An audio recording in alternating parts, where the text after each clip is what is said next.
Hello नमस्कार जय हिंद दोस्तों, शिवांश स्टडी के यूट्यूब चैनल पर आपका एक बार फिर से बहुत बहुत स्वागत है। भारतीय संविधान की सीरीज चल रही है और उसी सीरीज के क्रम को आगे बढ़ाते हुए हम देखेंगे संयुक्त अधिवेशन यानी ज्वाइंट कॉन्फ्रेंस के बारे में। भारतीय संविधान के भाग 5 के आर्टिकल 108 में भारतीय संविधान में ज्वाइंट कॉन्फ्रेंस यानी कि संयुक्त अधिवेशन की बात की गई है। यह संयुक्त अधिवेशन किस लिए बुलाया जाता है, इसके बारे में पहले अपने चर्चा करने की कोशिश करते हैं। जब भी कोई विधेयक संसद के सदनों में आता है पारित होने के लिए, तो उस समय उसे लोकसभा राज्यसभा से पास होना होता है और उसके बाद वो राष्ट्रपति के पास जाता है और राष्ट्रपति के हस्ताक्षर के बाद में वह कोई अधिनियम बन पाता है। जब कोई विधेयक किसी एक सदन में जाता है और एक सदन अगर उसको पास कर देता है और दूसरा सदन उसको पास करने से मना कर देता है, तो उस परिस्थिति में यह परिस्थिति है जब क्या किया जा सकता है, ज्वाइंट कॉन्फ्रेंस बुलाई जा सकती है। दूसरी परिस्थिति यह हो जाए कि किसी एक सदन के द्वारा पारित कर दिया गया है और दूसरे सदन ने कुछ ऐसे संशोधनों के साथ में पारित कर दिया है उस विधेयक को जो पहला सदन मानने के लिए तैयार नहीं है, तो उस परिस्थिति में संयुक्त अधिवेशन बुलाया जा सकता है। और तीसरा जो पॉइंट है वह है कि एक सदन के द्वारा किसी विधेयक को पारित कर दिया गया है और दूसरा सदन उस विधेयक के संबंध में 6 माह तक किसी भी प्रकार की कोई कार्रवाई नहीं करता है, तो इस परिस्थिति में भी क्या किया जा सकता है, संयुक्त अधिवेशन को बुलाया जा सकता है। दोस्तों यहां पर यह बात जानने योग्य है यहाँ पे कि जो संयुक्त अधिवेशन को बुलाने का कार्य किया जाता है वो राष्ट्रपति जी के द्वारा किया जाता है। राष्ट्रपति जी के द्वारा संयुक्त अधिवेशन को बुलाया जाता है। हालांकि संयुक्त अधिवेशन की जो अध्यक्षता है वो अध्यक्षता राष्ट्रपति जी के द्वारा ना करके लोकसभा के अध्यक्ष के द्वारा की जाती है। 3 परिस्थितियां बताई हैं। इन 3 परिस्थितियों में संयुक्त अधिवेशन को बुलाया जा सकता है यदि एक सदन किसी विधेयक को पारित कर दे और दूसरा सदन उसे पारित ना करे। एक सदन ने पारित कर दिया लेकिन दूसरा सदन उसे कुछ संशोधनों के साथ में पारित करे जिसे पहला सदन मानने के लिए तैयार नहीं है। एक सदन उस पर को पास कर दे और दूसरा सदन 6 माह तक कोई कार्रवाई नहीं करे, तो इन तीनों परिस्थितियों में किया जा सकता है, ज्वाइंट कॉन्फ्रेंस यानी संयुक्त अधिवेशन को बुलाया जा सकता है। अब राष्ट्रपति के द्वारा इनको बुलाया जाएगा संयुक्त अधिवेशन को, लेकिन उसकी अध्यक्षता लोकसभा के अध्यक्ष के द्वारा की जाएगी। संयुक्त अधिवेशन की बात करें जहां तक, तो संयुक्त अधिवेशन साधारण विधेयक के संबंध में बुलाया जा सकता है और वित्त विधेयक के संबंध में बुलाया जा सकता है, लेकिन यह धन विधेयक और संविधान संशोधन विधेयक के संबंध में नहीं बुलाया जा सकता है। अब जब भी संयुक्त अधिवेशन बुलाया जाएगा तो संयुक्त अधिवेशन की जो अध्यक्षता की जाएगी वो लोकसभा के अध्यक्ष द्वारा की जाएगी। अब यहां पर यह बात ध्यान देने योग्य है दोस्तों कि जो संयुक्त अधिवेशन में जो विधेयक आता है उस विधेयक को जो पारित किया जाता है उसको जो पास कराना होगा संयुक्त अधिवेशन से, तो वो उपस्थित तथा मत देने वाले जितने भी सदस्य हैं उन सदस्यों के बहुमत के द्वारा करवाया जाएगा। अब यहां पर यह बात ध्यान देने योग्य है दोस्तों कि जो लोकसभा की सदस्य संख्या है वो 545 है वर्तमान में, और जो राज्यसभा की है वर्तमान में 245 है। इसमें अब क्या हो जाता है कि लगभग 2 गुना सदस्य हैं लोकसभा के और राज्यसभा के कम होते हैं। तो इसमें यह हो जाता है कि इसमें लोकसभा जो हो जाती है शक्तिशाली हो जाती है और राज्यसभा जो हो जाती है वो शक्तिहीन हो जाती है। अब क्या किया जाएगा, जैसे 545 सदस्य हैं लोकसभा के और राज्यसभा के 245 सदस्य हैं, दोनों मिला के आपके हो रहे हैं लगभग 790 सदस्य। अब 790 सदस्य का जो बहुमत हो जाएगा वो लगभग 396 हो जाएगा। अब 396 लोगों के द्वारा अगर इस विधेयक को पारित करने के संबंध में मत डाल दिया जाता है तो यह विधेयक पास हो जाएगा, और अगर इससे कम सदस्यों के द्वारा इस विधेयक को पास करने के लिए मत डाला जाता है तो यह विधेयक पास नहीं हो पाएगा। अब यहां पर यह बात ध्यान देने योग्य है दोस्तों कि जो 396 सदस्य हैं वो केवल लोकसभा के ही हो सकते हैं, लोकसभा के मिला दे तो ही हो सकते हैं, लेकिन राज्यसभा ऐसा नहीं कर सकते। राज्यसभा के सारे सदस्य मिल जाएं फिर भी इस बिल को वो रोक नहीं सकते हैं या पारित नहीं करवा सकते। अब इसलिए इसमें कहा जाता है कि इस विधेयक के संबंध में जब भी संयुक्त अधिवेशन बुलाया जाता है राष्ट्रपति जी के द्वारा, तो राष्ट्रपति जी के द्वारा जब संयुक्त अधिवेशन को बुलाया जाएगा तो उस समय जो हो जाती है आपकी लोकसभा शक्तिशाली हो जाती है और राज्यसभा शक्तिहीन हो जाती है।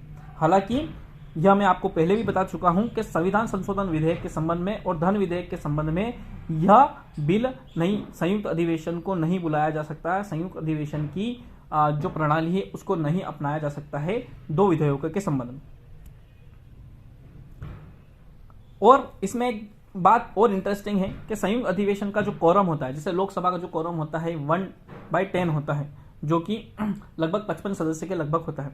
उसी प्रकार से संयुक्त अधिवेशन की जब संयुक्त अधिवेशन बुलाया जाएगा तो संयुक्त अधिवेशन में भी उसके 1/10 मतलब 1/10 1/10 सदस्य उपस्थित होने चाहिए, तभी संयुक्त अधिवेशन को बुलाया जाएगा, अन्यथा नहीं बुलाया जा सकता।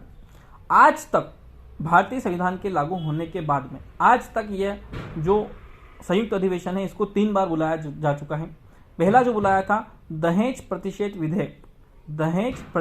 विधेयक के संबंध में 1960 में बुलाया गया था, जवाहरलाल नेहरू के टाइम पे। दूसरा जो बुलाया गया था बैंकिंग सेवा आयोग विधेयक के संबंध में 1977 में मोरारजी देसाई के समय पे बुलाया गया था।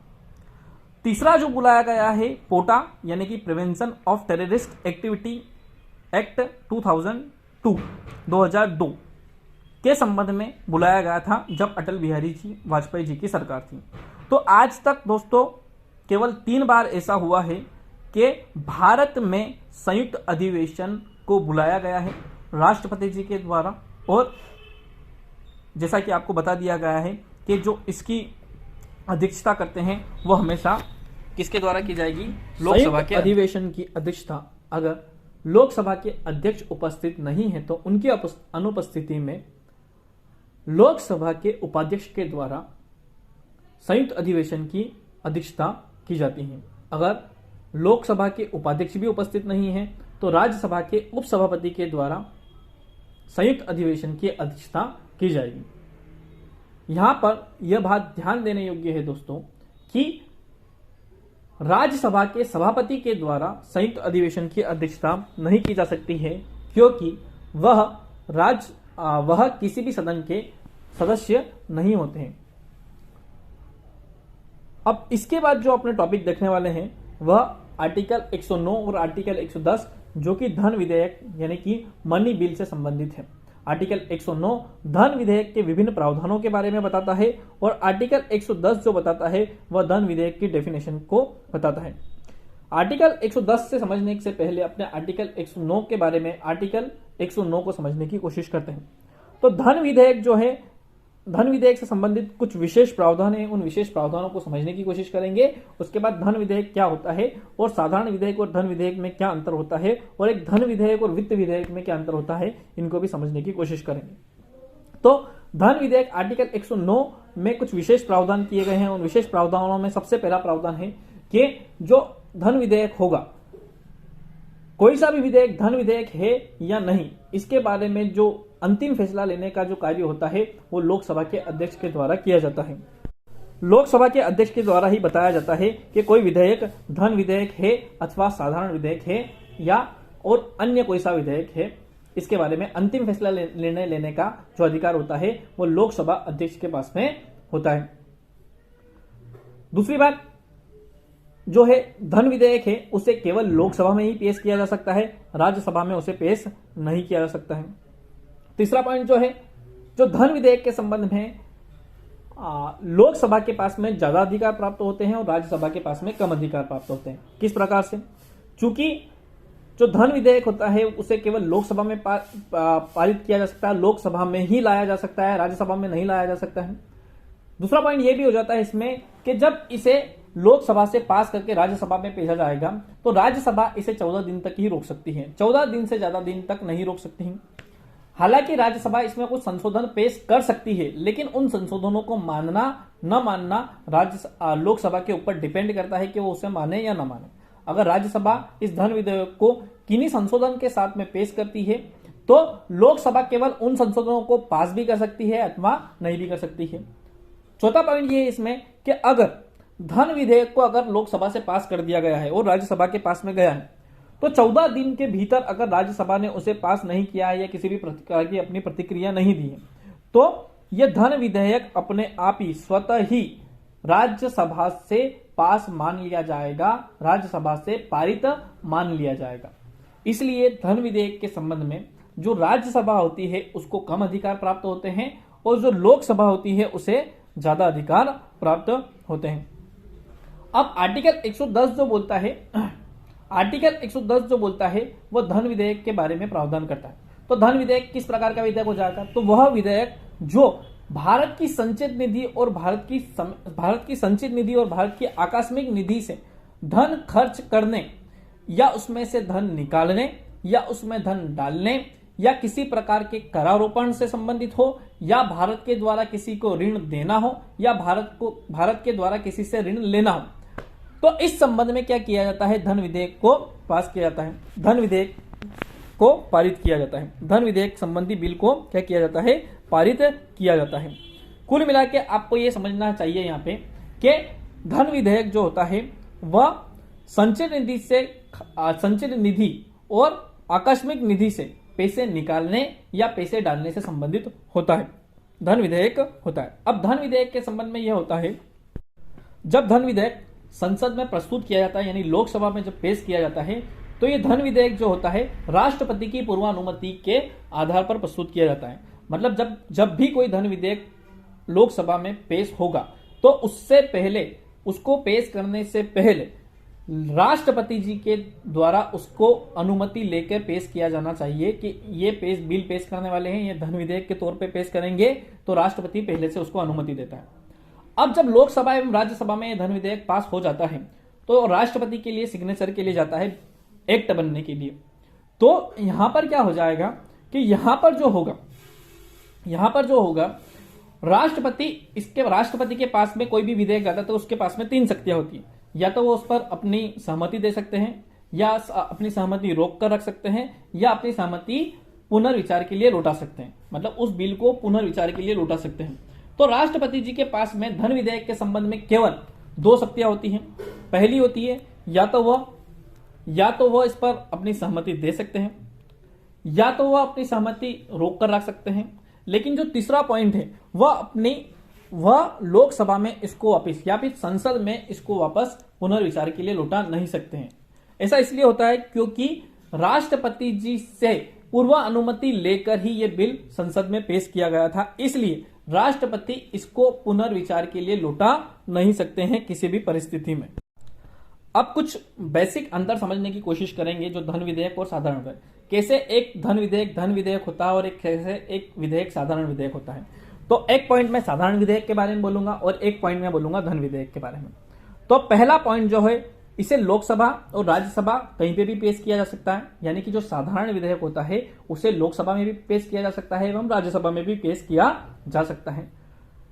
इसी का उल्टा देखें तो जो धन विधेयक होता है, धन विधेयक को केवल लोकसभा में प्रस्तुत किया जा सकता है, राज्यसभा में प्रस्तुत नहीं किया जा सकता है। दूसरा पॉइंट, जो साधारण विधेयक होता है उसे मंत्रियों के द्वारा यानी सरकारी सदस्यों के द्वारा और गैर सरकारी सदस्य दोनों के द्वारा प्रस्तुत किया जा सकता है।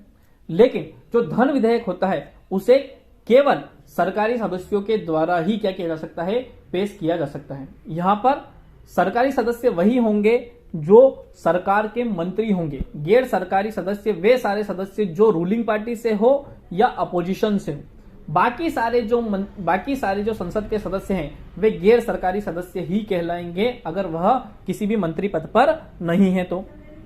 तीसरा पॉइंट, जो साधारण विधेयक होते हैं वह राष्ट्रपति की पूर्वानुमति की उसमें आवश्यकता नहीं होती है प्रस्तुत करने के लिए, लेकिन धन विधेयक के संबंध में उसे प्रस्तुत करने के लिए साधारण विधेयक की राष्ट्रपति की पूर्वानुमति की आवश्यकता होती है।